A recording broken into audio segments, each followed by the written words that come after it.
Hey YouTube, Krin here. Legends of Runeterra has gone a long way since it was first released, with its main focus shifting to Path of Champions. The devs are doing a great job adding updates to the game mode, every new patch is full of new surprises, and I'm excited to see where the game goes over time. While we wait for the next update, this is a casual video of 5 things I want to see in Path of Champions. These are just some ideas I had and wanted to share, and I'm sure you also have a lot of dream quality of life changes, so let's hear them.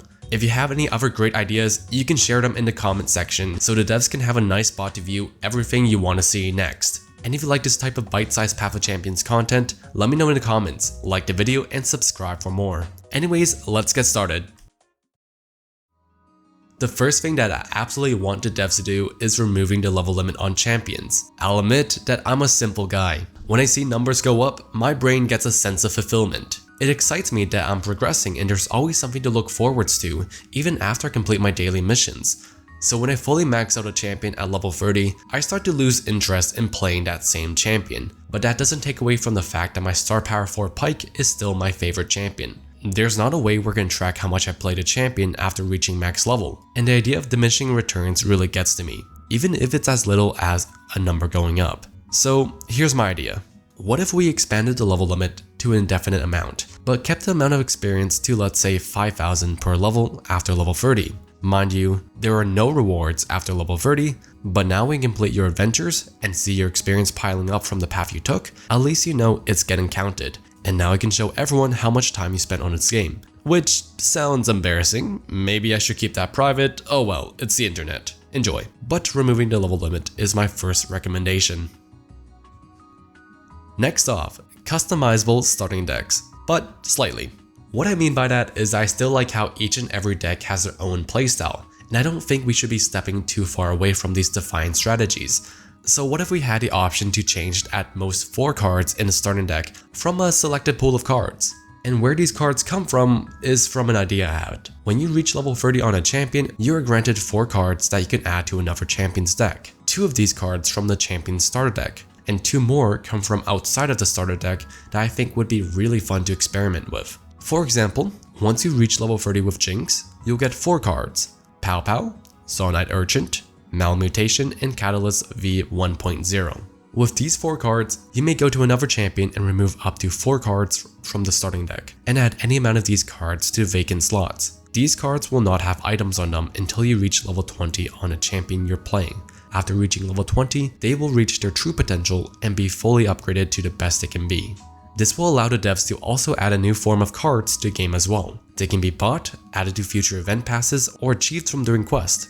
Here's an example I can think of. Perhaps some additional healing at the start would be beneficial, so these cards can be added to the capsules, quests, or to the shop. Customizations unlock new potential ways to play the game, and allows the players to explore Legends of Runeterra fully. This is a dream come true, and please Rito, this will unlock an entirely new page for the game. Next, Championless Decks. One constructive feedback that I've seen many people talk about is how in most runs, the champions become the main carry. And that's fair, it's called Path of Champions. Instead of using a card you found on your adventure and working with what you're given, you end up just putting all your eggs into your champion. Why explore something different and new when you could just have a 0-cost 10/10 Scout Teemo who you automatically draw at the beginning of the game? So for those veteran players who want a more traditional format, why not add a championless deck? This way you can have more freedom on what you build, and it'll be certainly more of a challenge. The idea of a championless deck can be more fleshed out, but this is just a small idea that can be expanded upon.